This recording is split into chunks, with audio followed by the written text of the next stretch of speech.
Hi yours welcome to our channel. ప్రస్తుతం మనతో పాటు దాము బాలాజీ గారు సీనియర్ జర్నలిస్ట్ ఉన్నారు. వారితో ఒకసారి మాట్లాడదాం. సార్ నమస్కారం సార్. నమస్తే. సార్ మొన్నే తిరుపతి లడ్డు కల్తీ వ్యవహారం దేశవ్యాప్తంగా కూడా చర్చనీయాంశంగా మారింది. సెన్సేషన్ క్రియేట్ చేసింది. అయితే ఇప్పుడు మరొక ఆరోపణ అక్కడ వచ్చింది సార్. ఆ ప్రసాదంలో జెర్రీ వచ్చిందని చెప్పేసి ఆ ఫోటోలు కూడా తెగ వైరల్ అయిపోతున్నాయి. ఇప్పుడు దానికి సమాధానంగా టీటీడీ వాళ్ళు కూడా ముందుకొచ్చి ఆన్సర్ చెప్పినట్టుగా తెలుస్తుంది. సో ఈ జెర్రీ ఫోటోలు వైరల్ అవుతున్నాయి కదా, నిజంగా వచ్చిందా ప్రసాదంలో? మరి ఇప్పుడు టీటీడీ వాళ్ళు ఎటువంటి సమాధానం చెప్పారు సార్? అది ప్రసాదం కాదు. టీటీడీకి సంబంధించిన ఉచిత అన్నదాన పథకం ఉంటుంది కదా, అక్కడ భోజనం చేస్తున్నప్పుడు పెరుగు అన్నంలో జెర్రీ కనబడిందని అతను కంప్లైంట్ ఇచ్చాడు వెళ్ళి. అతను ఏంటంటే వరంగల్కి చెందిన చందు వాళ్ళ ఫ్రెండ్ ఇద్దరు వెళ్ళారు. ఈ చందు అనే అబ్బాయి గుండు కొట్టుకున్నాడు. సో వీళ్ళు మాధవ నిలయం అనే ఏరియాకి సంబంధించి మాధవ నిలయం అనే దీంట్లో వీళ్ళు వెళ్ళి అన్నదానం, మాధవ నిలయం అన్నదాన కేంద్రం దాని పేరు, దాంట్లో వెళ్ళి వీళ్ళు భోజనం చేస్తున్నారు. పెరుగులో జెర్రీ కనబడింది. దాంతో వీళ్ళు ఇమ్మీడియట్గా అక్కడ నిర్వాహకులు కంప్లైంట్ చేస్తే వాళ్ళు జెర్రీ లేదు ఏమి లేదు, వస్తే వస్తుందిలే అన్నట్టుగా వీళ్ళు క్యాజువల్గా మాట్లాడితే వీళ్ళు గొడవ వేసుకుని దాని వీడియో తీసి పెట్టేశారు.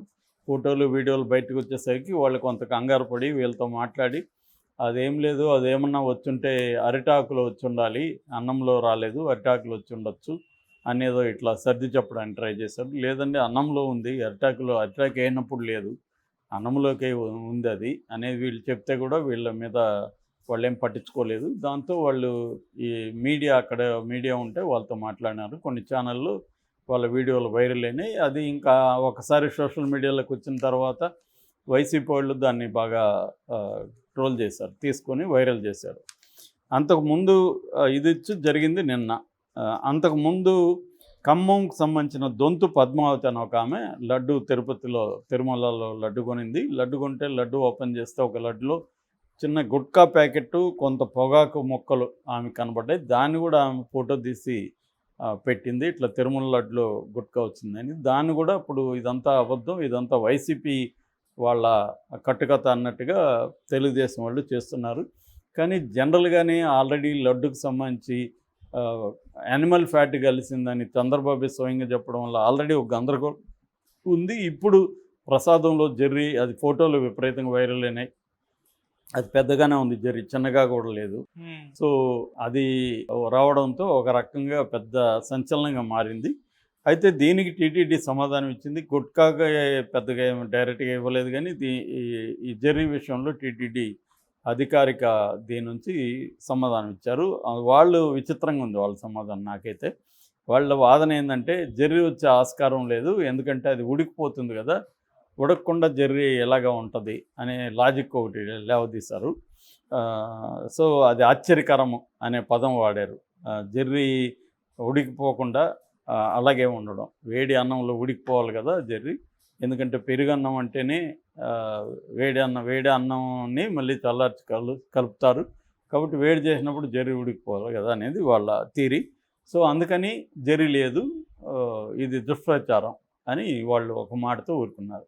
ఇక్కడ కామన్ సెన్స్ అంటే టీటీడీకి ఈ కామన్ సెన్స్ లేదనుకొని ఇచ్చిందో ఏమో తెలియదు, కానీ కామన్ సెన్స్ ఉండే వాళ్ళ ప్రశ్నలో ఏంటంటే, వేడి అన్నంలో వాళ్ళు చెప్పింది కరెక్టే, వేడి అన్నంలో ఉడికిపోతే జెర్రీ ఇది అయిపోతుంది. ఒక్కొక్కసారి వేడి అన్నం తర్వాత జెర్రీ పడి ఉండొచ్చు కదా, అది కొంత చల్లారినాక అప్పుడు జెర్రీ పడి ఉండొచ్చు, ముందే అంటే బియ్యంలో వచ్చి అది ఇరికిపోయిందా మళ్ళీ వచ్చి ఉండొచ్చు, పెరుగు ద్వారా వచ్చి ఉండొచ్చు, కలిపేటప్పుడు పెరుగులో నుంచి దాంట్లోకి వెళ్ళిపోయి ఉండొచ్చు, తర్వాత వడ్డించేటప్పుడు కూడా పాత్రలోకి జెర్రీలు ఉండొచ్చు, వెళ్ళినాక చనిపోయి ఉండొచ్చు. ఇలాగా అనేక పాజిబిలిటీస్ ఉన్నాయి. అది జెర్రీ వచ్చిందా లేదా నువ్వు చెప్పాలి తప్ప నీ తొక్కలో లాజిక్లు ఎందుకు? ఇక్కడ జెర్రీ అక్కడ ఉందా లేదా, అబ్బాయి చెప్పింది తప్ప కరెక్టా? తప్పు అయితే మరి ఆ అబ్బాయి కావాలని చేసినట్టే కదా. మరి ఆ అబ్బాయికి ఎక్కడి నుంచి జెర్రీ పట్టుకొచ్చి దాంట్లో పెట్టాడా ఆ చందోన్ అబ్బాయి? అతను చూస్తే మాత్రం అట్లేమి నాకు అనిపించలేదు. అతను వైసీపీ కాదు, వరంగల్ అబ్బాయి. సో ఆంధ్ర అతను కూడా కాదు. పైగా అక్కడ ఫోటోలు అక్కడే తీశాడు, అక్కడ వాళ్ళతో మిగతా వాళ్ళు కూడా అక్కడ మాట్లాడారు. సో మాట్లాడుతున్నప్పుడు దాని మీద నువ్వు విచారణ జరిపిస్తాం మేము అనేది చెప్పాలి తప్ప, నువ్వు ఈ లాజిక్లు చెప్పి ఎట్లా కలుస్తుంది వేళ్ళలో కలిసి అది అట్లాగే ఉంటుందా చెదిరిపోకుండా, ఇవెందుకు నీకు? ఉందా లేదా అనేది మాట్లాడాలి కదా. అది లేకుండా దుష్ప్రచారం అంటే ఇక్కడ సేమ్ వైసీపీ వాళ్ళు గతంలో ఎలా సమర్థించుకున్నారు, వీళ్ళు ఈ అబ్బాయిలు కూడా వైసీపీని కూడా అంటున్నారు. గత ప్రభుత్వంలో అనేక అవతాలు జరిగాయి, ఇప్పుడు ఈ ప్రభుత్వం మారినా కన్నా బాగుంటుంది అనుకుంటే ఇప్పుడు కూడా ఇలాగ జరుగుతుందని టీవీలో వీళ్ళు మాట్లాడారు. వైసీపీని వీళ్ళు గత ప్రభుత్వంలో బ్రహ్మాండంగా జరిగింది, తెలుగుదేశం ప్రభుత్వంలో ఇలా జరిగిందనే పొలిటికల్ లాంగ్వేజ్ కూడా వీళ్ళు మాట్లాడట్లేదు. వాళ్ళకేందంటే బాధ, మేము వచ్చినప్పుడు చెప్తే కనీసం సమాధానం సరిగా ఇవ్వలేదు, వాళ్ళు మమ్మల్ని ఇది చేస్తున్నారు అన్న కోపం ఆ కుర్రాళ్ళల్లో కనబడుతుంది. సో దీనికి టీటీడీ భయంకరమైన ఒక పనికిమాలిన సమాధానం ఇచ్చింది. పైగా దుష్ప్రచారం నమ్మకండి అని చెప్తుంది. క్లియర్గా దాంట్లో అయితే వచ్చినట్టుగానే కనబడుతుంది మనకి. ఎలా వచ్చింది ఏందనేది రకరకాల కారణ దీనివల్ల కాజెస్ వల్ల అది వచ్చి ఉండొచ్చు.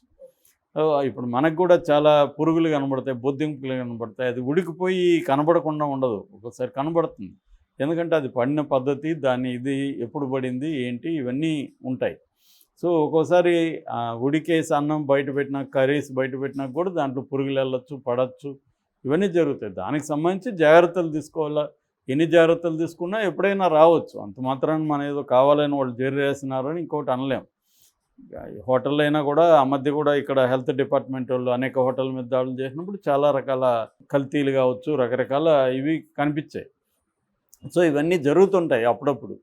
సో దీన్ని ఓన్ చేసుకొని దాన్ని కరెక్ట్ చేసుకోవాలి తప్ప ఇలాగా ఒక ప్రకటించేసి ఇలాంటి లాజిక్లు, అది కామెడీగా ఉంది ఆ లాజిక్లు చెబితే. ఎవరు వాళ్ళు కూడా తెలుగుదేశం వాళ్ళు కూడా కన్విన్స్ అయ్యే విధంగా లేదు.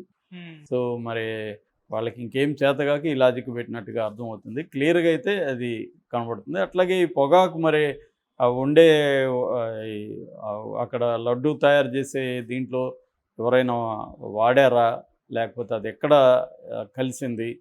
ఎందుకంటే వాళ్ళు ఇప్పుడు హ్యూమన్ బీయింగ్స్ చేయాలి, రోజుకి 200 మందో ఎంతమందో అక్కడ పనిచేస్తారు పోటు దీంట్లో కిచెన్లో. సో దాంట్లో ఎవరైనా ఈ గుట్కా అలవాటు ఉండేవాళ్ళు ఉండొచ్చు. సో వాళ్ళు నుంచి వచ్చి ఉండొచ్చు. దాని మీద కూడా చర్య తీసుకోవాలి. ఏదేమైనా ఇది మొన్ననే చంద్రబాబు టీటీడీకి సంబంధించి వాళ్ళతో సమావేశమయ్యి ఇక్కడ పవిత్రతను కాపాడాలి, విఐపి ఇలా వచ్చినప్పుడు హడావిడి వద్దు, భక్తులకి ఇబ్బంది కలిగించొద్దు, తర్వాత గోవిందనామస్మరణ తప్ప ఇంకొకటి వినబడద్దు, ఆధ్యాత్మికత మాత్రమే ఉండాలి, భక్తులతో దురుసుగా ప్రవర్తించొద్దు, ఇవన్నీ చెప్పాడు. భక్తులతో మరి దురుసుగానే ప్రవర్తించారు వీళ్ళు. టీటీడీ అయితే ఇంకా ఆ స్టేట్మెంటే దురుసుంది. దుష్ప్రచారం అంటే అర్థమేమి? వీళ్ళు తప్పు చేశారనే కదా. మరి వాళ్ళ మీద ఎందుకు చర్య తీసుకోలేదు? నువ్వు తీసుకోవాలి కదా, అట్లా వాళ్ళ మీద కేసు పెట్టాలి కదా, ఎందుకు పెట్టలేదు? అంటే క్లియర్గా దీన్ని ఏదో రకంగా మా తప్పు లేదని చెప్పుకోవడం తప్ప ఇంకోటి కనబడలేదు. క్లియర్గా ఇదైతే మనకి జర్రీ అయితే వాస్తవం. మామూలుగా తిరుపతి, నేను తిరుపతిలోనే ఉంటా కాబట్టి తిరుపతిలో చదువుకున్నా. నాకు చిన్నప్పటి నుంచి తిరుపతి గురించి తెలుసు. నేను తిరుమలకి పెద్ద పోయేది లేదు, కానీ మా ఫ్యామిలీలో అందరూ పోయేవాళ్ళే ఉన్నారు. సో ఏ ప్రభుత్వం వచ్చినా అక్కడ నేను అనేక రకాల ఇది వింటూనే ఉంటాను. ప్రభుత్వాలకు సంబంధం లేదు. అయితే ఓవరాల్గా చేంజ్ కాలేదా? చాలా విషయాల్లో చేంజ్ అయింది. మళ్ళీ ప్రభుత్వాలతో సంబంధం లేకుండా చాలా విషయాలు ట్రాన్స్పరెన్సీ పెరిగింది, టెక్నాలజీ పెరగడంతో ఆన్లైన్ బుకింగ్లు పెరిగినాయి, ఇవన్నీ పెరిగాయి. కాకపోతే అక్కడ సిస్టంలోనే కొన్ని ప్రాబ్లమ్స్ ఉన్నాయి. వివిఐపీల దర్శనాలు, డబ్బులు ఇస్తే ఒక దర్శనం, ఇవన్నీ పెట్టడం వల్ల వాటి అందరికి ఈక్వల్ అని పెట్టేసామనుకో, ఇంకెవడు రికమెండేషన్ అడగడు. ఇవన్నీ ఉన్న చోట ప్రతి టెంపుల్లో, తిరుపతి అనే కాదు, ప్రతి టెంపుల్లో ఈ రికమెండేషన్లు ఉంటాయి. ఎవడో పట్టుకుంటారు, అక్కడ ఉన్న విలేకరులను పట్టుకుంటారు, లేదా మినిస్టర్ల రికమెండేషన్లు ఉంటాయి, ఎంపీల లెటర్లు తీసుకెళ్తారు, ఇవన్నీ జరుగుతాయి. లడ్లు కూడా ఒకరికి ఒక లడ్డే అనుకో, 4 లడ్లు 5 లడ్లు కావాలి, నాకు 20 లడ్లు కావాలని అడిగేవాళ్ళు బోల్డ్ మంది ఉంటారు. సో ఇవన్నీ కామనే. మంది తిరుపతి అని తెలిస్తే మనల్ని కూడా అడుగుతారు, ఒక 20 లడ్లు ఏమైనా తెప్పిస్తారా మీరు?